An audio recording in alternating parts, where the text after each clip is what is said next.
Okay, let's unpack this.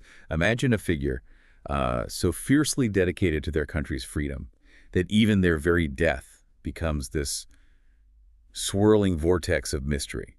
For decades. Yeah, decades. Today, we're taking a deep dive into the extraordinary life and, the enduring legacy of Netaji Subhash Chandra Bose. It's a name that just resonates with courage, controversy, and this relentless pursuit of independence. And what's really fascinating here is that Bose wasn't just a political leader in the traditional sense. He was a revolutionary, someone who believed in direct action. Right. Even if that meant forging alliances that frankly baffled many people at the time and even now.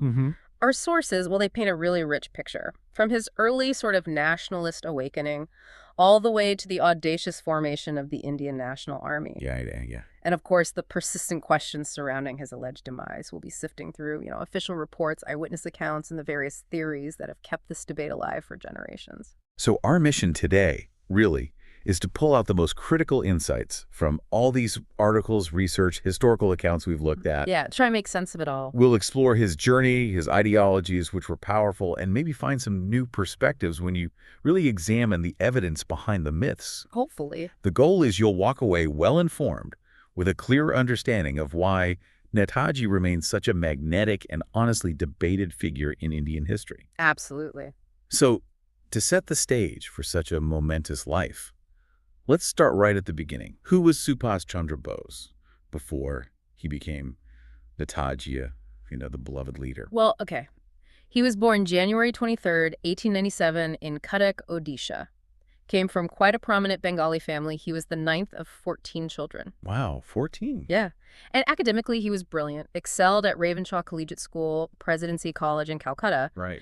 But his strong patriotic leanings, they surfaced early, put him at odds with British rule, led to conflicts even during his university days. He even went to Cambridge, passed the prestigious Indian Civil Services exam. Which was a huge deal. A massive deal. But then, famously, he resigned in 1921, committed himself completely to the independence movement. That decision right there tells you so much. It really does. It's a powerful insight into his unwavering dedication, his willingness to just forego that conventional, comfortable path for his ideals. That's a truly audacious move for a young man back then. And this dedication, it soon led him to a pretty critical ideological split, didn't it? A break from the mainstream Indian National Congress. It did. What was the catalyst for that pivotal shift? And how did it set him on the path to forming the Indian National Army, the INA? Well, fundamentally, Bose just disagreed with Mahatma Gandhi's nonviolent approach. He believed it was too slow, ineffective against the British. He wanted faster results? He advocated for a more forceful, armed struggle. His famous line, "Freedom is not given, it is taken," that sums it up. So after resigning from the Congress presidency in 1939, those ideological differences were just too profound. He then famously escaped house arrest in Calcutta in 1941. The Great Escape. Exactly. Disguised himself, embarked on this perilous clandestine journey, eventually reaching Germany. Incredible. And his intent was crystal clear. Seek international support for India's freedom. By any means necessary, really. That escape alone, it reads like a dramatic thriller. So what happened after that daring escape? How did that lead to him forming an army abroad? So the Indian National Army, the INA, or Azad Hind Fauj as it was known, it was initially established by Mohan Singh in 1942. Okay. But it was Netaji Subhash Chandra Bose who really revived it, who truly led it from October 1943, right in the middle of World War II. Right. He mobilized Indian prisoners of war, the ones captured by the Japanese, and also Indian expatriates living in Southeast Asia. A huge undertaking. Absolutely. And the goal was nothing less than securing India's complete independence from the British Raj.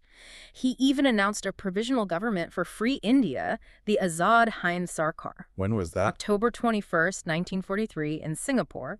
It even issued its own currency, its own stamps, and it was recognized by the Axis powers. Now, beyond the strategy, the logistics, Netaji was a master motivator, wasn't he? How did those powerful slogans like Chalo Delhi, on to Delhi, and give me blood and I will give you freedom, how did they resonate? How did they inspire his troops? Oh, they weren't just slogans, they were powerful war cries. They inspired immense dedication, a real shared sense of purpose. You can imagine. And the INA itself, its structure, it had fighting brigades named after figures like Gandhi, Azad, Nehru, which shows Bose's attempt at national unity, even though he had political differences with them. That's interesting, using their name. It is. And here's a crucial insight, something that often gets overlooked.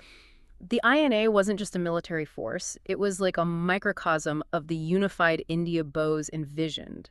Well, it included the Rani Hansi Brigade, an exclusive women's force, which really demonstrates his belief in women's capabilities in armed struggle. Truly forward-thinking for that era. Definitely. And the INA, they even managed to cross the Burma border, stand on Indian soil March 18th, 1944, and hoist the tricolor flag. An incredible moment. A moment of immense symbolic power, absolutely. Okay, but this brings us, inevitably, to one of the most controversial parts of his story. His alliance with the Axis powers, Germany and Japan. Yes. Given the nature of those regimes, how do the sources clarify the nature of that alliance? Was it purely strategic, or was there any ideological common ground? This really gets into that profound, often debated aspect of, let's call it revolutionary pragmatism. Right. Our sources seem unequivocal, really. They indicate Bose sought help from Germany and Japan simply because they were at war with Britain, India's colonial oppressor. The enemy of my enemy. Exactly. He operated on that principle. The enemy of my enemy is my friend. Girija Mukherjee, who was actually with Bose in Germany, argued it was purely pragmatic. Okay. Comparable to other historical figures who sought aid from, let's say, unpopular regimes for national liberation, like Garibaldi, or even the Allies cooperating with the Soviet Union against Nazi Germany. It happens. So the argument is his focus was solely on India's liberation, not some ideological alignment with fascism or Nazism. Exactly. I mean, look at Bose's own letters. One from 1933 reveals his deep opposition to German nationalism's selfishness and racial arrogance. He apparently even confronted Hitler directly about India's importance. That's what some accounts suggest. And his key supporter in Germany, Adam von Trotz-Sulz, he was part of a group plotting to assassinate Hitler. So it's complex. Definitely not straightforward. No, Bose's primary concern, as he stated himself on May 1st, 1942, was India alone. He was fundamentally a humanist, influenced by figures like Tagore, Aurobindo, Vivekananda, even Gandhi, despite their differences. And he was fiercely committed to what he called undiluted nationalism and perfect justice and impartiality for the INA. That meant building an army completely devoid of caste, creed, or color bias, which was a radical ideological statement in itself back then. He also had this complex relationship with the politics within India, right? Often labeled a socialist or leftist, but also having to navigate the communal divide, which was incredibly fraught at the time. Indeed, yes. While he called himself a socialist, his concerns seemed to stem more from a genuine love for the oppressed, similar perhaps to Swami Vivekananda's perspective. Okay. And he was adaptable politically. He met with both Savarkar of the Hindu Mahasabha and Jinnah of the Muslim League in 1940, trying to forge some understanding. And to bridge divides? Always seeing the British as the main enemy, tirelessly trying to counter their divide and rule policy. He even foresaw the horrors partition would bring, especially for Bengal. And his magnanimity, naming INA brigades after Nehru and Gandhi, despite their political fights, that symbolized unity. His commitment was to an inclusive, secular vision for India. That really set him apart. Yeah. For the biggest mystery, the one that still generates so much debate, the circumstances of his death. Yes. The official account points to a plane crash. But for so many people, even today, that explanation it doesn't sit right. What were our sources tell us about his final moments and all the various theories that popped up? Well, the most widely accepted account, the one you'll find in most history books, is that Subhash Chandra Bose died on August 18th, 1945. Okay. From third-degree burns he sustained after a Japanese bomber crashed shortly after takeoff from Taihoku Airport in Japanese Formosa. That's Taipei, Taiwan now. Right. His chief of staff, Colonel Habibur Rahman, was with him. He survived, though, with severe burns and was a key eyewitness. A crucial witness, yeah. Absolutely. Also, Dr. Tanayoshi Yoshimi, the surgeon who treated Bose, provided detailed testimony about his brains, his condition, and his eventual passing between 9 and 10 p.m. that night. So there were witnesses. Yes. The Japanese news agency Domei announced his death, and his ashes were later transferred to the Renkuji Temple in Tokyo, where they remain. That's just the official narrative, isn't it? Because from the moment that news broke, there was widespread disbelief, especially in Bengal, and this whole web of alternative theories started spinning. That's right. What are the most prominent ones? The ones that really challenge that accepted truth? This is where the story just becomes this enduring enigma. One major theory suggests the plane crash was all a cover-up. meticulously planned. A cover-up for what? For Bose to escape, likely to Russia, to the Soviet Union. Some prominent figures, Professor Parabi Roy, Major General G.D. Bakshi, for example, they subscribed to the belief that he reached Russia but was then perhaps tortured and died in a gulag. The bleak alternative. Very bleak. And then, of course, there's the incredibly intriguing Gumnami Baba theory. Ah, yes. The hermit. The one many believed was Bose in disguise, having returned to India years later. Exactly. The third significant theory, it centers on this hermit known as Gumnami Baba or Bhagwanji, who lived in Uttar Pradesh as a mendicant, a holy man. And there was evidence cited for this? Quite a lot, actually. Lots of oral testimony, documents, even handwriting analysis by forensic experts that seemed to match Bose's. This fueled a strong belief among his followers. But there was a catch, right? A significant catch, yes. The Bhagwanji theory, as strong as it seems to some, has this major problem. Bhagwanji himself vehemently denied ever being married. Which contradicts Bose's known life. Exactly. He apparently made derogatory remarks about Emily Schenkel, Bose's wife, and their daughter Anita Pfaff. He even claimed the marriage letter Bose supposedly wrote to his brother Surat was a forgery. That's problematic for the theory. It is. It directly contradicts the widely accepted marriage and, frankly, Bose's known character. Bhagwanji argued that someone involved in hazardous work like revolution couldn't indulge in romantic relationships.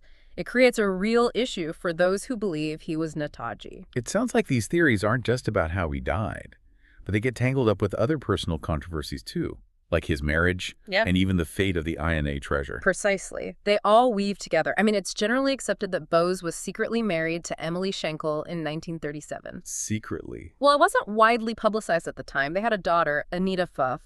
Letters exist from Bose to Emily, and there's that widely cited letter to his brother Surat requesting care for his wife and daughter if anything happened to him. Okay. But the exact date of the marriage is sometimes debated, and critically, Bhagwanji's flat-out denial of any marriage directly challenges all of this. Right. And what about this INA treasure? You hear whispers, stories of immense wealth, mysterious disappearances. Yeah, that's yet another layer of controversy feeding into these larger conspiracy narratives. Conspiracy, okay. There are allegations of a larger conspiracy centered around the pilferage, the theft of the INA treasure, accounts attributed to the great man. That's often a reference to Bhagwanji. In some sources, detail betrayal, plunder by various individuals. Including officials. Including high-ranking officials, even alleged British spies. Now, official MEA Ministry of External Affairs files, they indicate only a tiny fraction of the alleged treasure was ever accounted for. How much? Something like 90,000 Indian rupees worth of broken jewelry and maybe 20,000 Japanese yen. That's what was apparently transferred to India. That sounds like very little compared to the stories. Exactly. There are accusations that a former secretary of the Indian Independence League became a millionaire overnight, engaged in black market activities, colluded with British intelligence, all after handling the treasure. Bose's own personal valet stated the treasure included 4 steel cases and 63.5 kilograms of gold when Bose left Rangoon. So naturally, people ask, what truly happened to it? Given all these swirling questions, conflicting accounts, it's no wonder there were so many official investigations over the decades trying to sort this out. What did they find? Right. Several commissions were appointed. The earliest one was the Figgis Report in 1946. It was confidential for a long time, but it concluded Bose died in the plane crash, based on interviews with survivors, hospital staff. Okay, the first official word. Then came the Shah Nawaz Committee in 1956. It also concluded Bose died in the crash. But, and this is important, Netaji's own elder brother, Subhash Chandra Bose, was on the committee, and he dissented. He claimed crucial evidence was withheld. Adding fuel to the fire. Definitely. Then, the Khosla Commission in 1970, it concurred with the crash theory. It methodically dismissed alternative sightings, suggesting they were driven by political motives or just people seeking attention. So the first 3 inquiries pointed towards the crash, albeit with some dissent. Largely, yes. But then we get to the later investigations. The Mukherjee Commission in 2005. That had some very different conclusions, didn't it? It absolutely did. Very different. The Mukherjee Commission concluded, controversially, that Bose did not die in the crash. Wow. It suggested there was some kind of secret plan for his safe passage, probably to the USSR, though it admitted it couldn't trace his activities after that point. And the ashes. It also claimed the ashes in the Renkuji temple in Tokyo were not Bose's, but belonged to a Japanese soldier. And it stated Gumnami Baba was not Bose. Based on a DNA test, though, that DNA test itself later came under scrutiny. So a complete reversal, almost. How was that received? Well, crucially, the Indian government formally rejected the Mukherjee Commission's finding. Rejected. Them. Okay. And then adding another layer, in 2016, a Japanese government report from 1956 was declassified. And it unequivocally concluded, again, that Bose died in the Taipei plane crash. So the official stance, reinforced by multiple reports, including a later Japanese one, remains the plane crash. That seems to be the weight of the official investigations, yes, despite the Mukherjee Commission's outlier findings. But despite all these official reports, the legends persist. The idea he survived, especially in popular culture and public memory, why do you think that is? What keeps these theories alive for so long? Well, you have to understand the context. The legend of Netaji's survival, it played a really crucial role right after the war. It helped bind together the defeated, disheartened INA soldiers. It provided hope, especially in Bengal, but across India too. Hope for his return? Hope for his return, hope for continued struggle, especially for those who felt alienated from the post-independence political settlement. And remember, Bose's exploits were already legendary before his alleged death. That 1940 escape had created this larger-than-life persona. True. So the lack of a body immediately after the crash, no photos of the deceased being released then, no death certificate readily available, combined with the sheer chaos at the end of the war. It just fueled skepticism right from the start. The perfect conditions for doubt. Exactly. As one historian put it, man is very mortal, but myths die hard. That's a good way to put it. And this deep emotional connection also explains why attempts over the years to bring the ashes from Renkuji Temple back to India have sometimes incited riots.